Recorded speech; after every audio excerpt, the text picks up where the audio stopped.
तो पिलामाने पुणी थरे ने आसी गोटे नुआ भिडियोटी पिलामाने जोड़ा कि रही जाइथिला तुमरो 21 नंबर संपूर्ण रूप प्रश्न तार उत्तर मध्य देखिबा आशा करछि जे जो माने जाननाहति निश्चित रूप से समस्त पिलामाने अति सहज रे से मानु शेयर करी जणै दबो जोड़ा कि संपूर्ण रूप पिलामाने इतिहास रे 50 रु 50 मार्क जोड़ा कि संपूर्ण रूप आनी परिबा प्रश्न उत्तर दुई जगह समस्त को कहि देबी समस्त नोट करी भलो भाबरे लिखि न पिलामाने आसी जिबा पिलामाने क्वेश्चन को आसी 21 नंबर रु आशा करछि जो माने पूर्व पेपर गुडियो देखि नाहति साहित्य निश्चित जाय चैनल रे मिडी जो पिला माने गणितर मध्य अछि आसी 1 नंबर क्वेश्चन को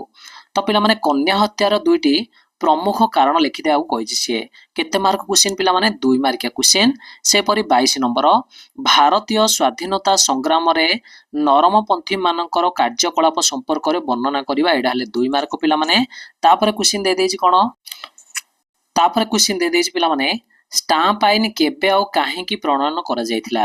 24 आसिला हारी जातीय राजनैतिक दल कहले तुमे कौन बुझ से परि 25 नंबर क्वेश्चन आसिला हारी तुमे जदि जिल्लापाल हेब तुमे मुख्यतः केउ सब काम करिवो आसी जिया पिला माने उत्तर कोन कोन देछि प्रथमे समस्ते भलरे नोट करी समस्ते कोन करलो लिखि न पिला माने तो आसी गला पिला माने कन्या हत्या थिला पिला माने अन्य एक अनमनीय कुसंस्कार पिला माने जेपरि युद्ध रे पुरुष माने बहु संख्यक नियत हेउथिले कन्या गुडी को विवाह को एक समस्या बोली मने करा जाउथला पुणी जौतुक मध्य कन्यार विवाह पय एक बाधी थिला बाधक साजिथिला एवं पिला माने कृषि पय आवश्यक कठिन परिश्रम करिया को मध्य कन्या माननको कोन होतला ना संतान उपभोग करिया को पडुतला मन रखियाडा बोली मने करा जाउथला तो एही सब कारण जो आमे कहिले जेपरि कि समस्त कारण गुडी कहउची पिला माने कन्या हत्यार गोटे मुख्य कारण थिला जोड़ा को कन्या को जानू अवस्था रे भी हत्या करिया पई प्रथा आग प्रचलित थिला तो एटा समस्त नोट करिवो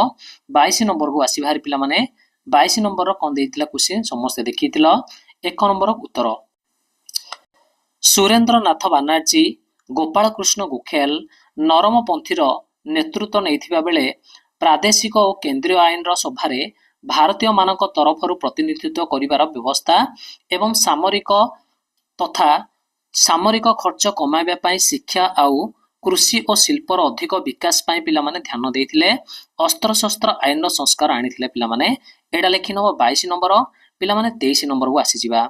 तो 1 नंबर बिटी आसिला हरी जे अमेरिका उपनिवेश गुडी करे फ्रांस कबलरू रक्षा करिया पई इंग्लैंड और फ्रांस मध्य पिला माने 7 दिन धरी युद्ध होइतिला तो एही युद्ध रे पिला माने खर्च होइतिबा समस्त अर्थ गुडी को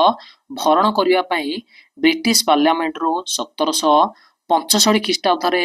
स्टाम्प आईन प्रणयन करा जायतिला 2 मार्किया क्वेश्चन ना समस्त फुल्लु मार्क आनिबो समस्त लिखि न पिला माने तापर आसी गले नेक्स्ट उत्तर पळे आसीबा जोडा कि थिला तुमरो हले कि नेक्स्ट थिला 24 नंबर को पळे आसीया उत्तरडा 24 नंबर को डायरेक्ट पळे आसीया उत्तर उत्तर आसिला हारी जे पिला माने कोन राजनैतिक दल बिना हमर गणतांत्रिक सरकार गठन होई पारि न थाए जेपरि कि जनसाधारण मानकर राजनैतिक मतामतर परिप्रकाश पाई राजनैतिक दल गुड़िक प्रकोष्ठ गोटे माध्यम अटे एवं केतेक व्यक्ति सुसंगठित होई दल गठन करती तो सेमाने भारतीय स्वार्थर बा भारतर स्वार्थ साधन रे गोटे ब्रणीय बोली आमे बा ब्रणीय बोले अंश बोली आमे कहि परिया पिला माने 25 को पळे आसिया क्वेश्चन समस्त देखुच निश्चित रूप से 25 टा समस्त नोट करनबो तापरे 26 को आसी जिबा जोडा के मु समस्त पय पीडीएफ लिखि नै छी तो पिला माने 26 रु 30 मन रख 26 रु 30 नंबर रो हमर 4 मार्किया लेख क्वेश्चन जागो बुझी पालो ना 4 मार्किया लेख क्वेश्चन जागो पिला माने समस्त कोन करियो पिला माने भलो भाव लिखियो जर्मनी रो एकत्रीकरण पय 20 मार्कंकर भूमिका कोन थिला पाइक विद्रोहर मुख्य कारण गुडी कौन थिला तापर आसी जिबा 28 नंबर को पिला माने भारत रे इंग्रेजी शिक्षार प्रचलन तुम मतरे आशीर्वाद ना अभिशाप सेही परि थिला आगुडे क्वेश्चन ने पिला माने थिला 29 रो थिला तुम अंचल रे जिला ग्राम्य उन्नयन संस्था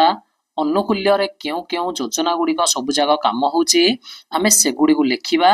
तो 30 नंबर आसिला हर पिला माने କନ୍ଧ ବିଦ୍ରୋହ ଆଉ ପାଇକ ବିଦ୍ରୋହର ସଂଗଠିତ ହୋଇଥିବା ଜିଲ୍ଲା ଗୁଡ଼ିକୁ ଆମେ ମାନଚିତ୍ରରେ ଏଠି ଦର୍ଶାଇବାକୁ ପଡିବ। ମାନଚିତ୍ର ମଧ୍ୟ ଦେଇଛି ସମସ୍ତଙ୍କ ପାଇଁ। ଏଠି ଆମେ ସମସ୍ତେ କଣ କରିବା ଭଲ ଭାବରେ କହିଦେବି ସମସ୍ତଙ୍କୁ, ସମସ୍ତେ ଏଠି ଦର୍ଶାଇବ ପିଲାମାନେ। ଦେଖିପାରୁଛ ସମସ୍ତେ। ବର୍ତ୍ତମାନ ଆସିଯିବା ଉତ୍ତରକୁ। ବର୍ତ୍ତମାନ ଆସିଯିବା ଦେଖ 26 କ୍ୱେଶ୍ଚିନ୍ ଆସିଛି ହେରି ପିଲାମାନେ। କଣ ଆସିଛି ହେରି ନା ପିଲାମାନେ 1776 ଖ୍ରୀଷ୍ଟାବ୍ଦ ଜୁଲାଇ 4 ତାରିଖରେ ଯେତେବେଳେ ଡେଭିଡ କଣ ନା ଠାରେ ଅନ୍ୟ ଏକ ସମ୍ମିଳନୀ, ତ ନାଁଟା ହଉଛି ପିଲାମାନେ ଫିଲାଡେଫ ମନେ ରଖିବ, ଏଇଟା ଫିଲୋଡେଫିଆ ସମସ୍ତେ ମନେ ରଖିବ। ତ ଗୋଟେ ସମ୍ମିଳନୀ ହେଇଥିଲା ଯୋଉଟା କି 13ଟି ଉପନିବେଶ ବାଦର ବା ଉପନିଷଦର ଡେନମାର୍କର ଶାସନ ଅଧୀନରେ ଥିବା ସ୍ଲେଜ ୱିନ ଓ ସେଲଷ୍ଟେନ ନାମକ ଅଞ୍ଚଳରେ ଜର୍ମାନୀ କଣ କରୁଥିଲା ବସବାସ କରୁଥିଲା। ଦେଖ ଏଇଠି ମୁଁ ସମସ୍ତଙ୍କୁ ଉତ୍ତର ସହିତ କହିଦଉଛି, ସମସ୍ତେ ଭଲରେ ଫାଷ୍ଟ ଲେଖି ନେଉଥିବ ସମସ୍ତେ। ଏହି ଦୁଇଟି ଅଞ୍ଚଳ ପାଇବା ପାଇଁ ବିସମାର୍କ ଅଷ୍ଟ୍ରେଲିଆର ସାହାଯ୍ୟ ନେଇଥିଲେ, କିମ୍ବା ଅଷ୍ଟ୍ରିଆ ଓ ପୁର୍ସିଆର ମିଳିତ ସେନାବାହିନୀ 1864 ମସିହାରେ ଡେନମାର୍କକୁ ଆକ୍ରମଣ କରିଥିଲେ। ବୁଝିପାରୁଛ ସମସ୍ତେ ପିଲାମାନେ। ଉତ୍ତର ସମସ୍ତେ ନୋଟ୍ କରି ଭଲରେ ପ୍ରାକ୍ଟିସ କରିବ ଭଲରେ ସମସ୍ତେ, ଯାହା ଫଳରେ କି 5 ରୁ 5 ମାର୍କ ପାଇପାରିବ କ୍ୱେଶ୍ଚିନ୍ଟା। ତ ଡେନମାର୍କ ସେତେବେଳେ ପରାସ୍ତ ହୋଇଥିଲା। ଏହିପରି ଜର୍ମାନୀ ଏକତ୍ରୀକରଣ ସୃଷ୍ଟି ହେଲା ଏବଂ ଏହାପରେ ବିସମାର୍କ ଅଷ୍ଟ୍ରେଲିଆ ଆକ୍ରମଣ କରିବା ଫଳରେ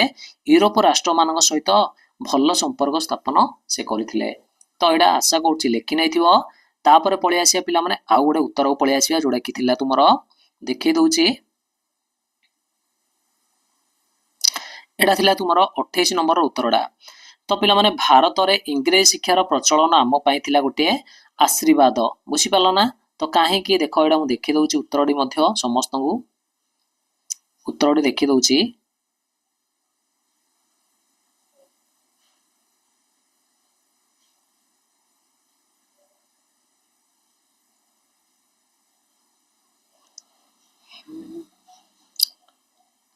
ମରହଟା ମାନଙ୍କର ହେଲା କି ହାତରୁ ଇଂରେଜ କଣ କରିଥିଲେ, ହାତକୁ ଗଲା ଏବଂ ଜୟରାଜଗୁରୁ ବିରୋଧରେ କରି ସେମାନେ ବନ୍ଦୀ କରିଥିଲେ। ଏହାପରେ ରାଜନୈତିକ ଅର୍ଥ ଗୁଡ଼ିକ କ୍ଷେତ୍ରରେ କଣ ଅସନ୍ତୋଷ ଘଟିଲା। ଏହା ଯୋଗୁଁ ପାଇକ ବିଦ୍ରୋହ ସଂଗଠିତ ହୋଇଥିଲା। ଏଇଟା ଥିଲା ପାଇକ ବିଦ୍ରୋହରୁ ଯୋଉଟାକି ଲେଖିନବ ସମସ୍ତେ।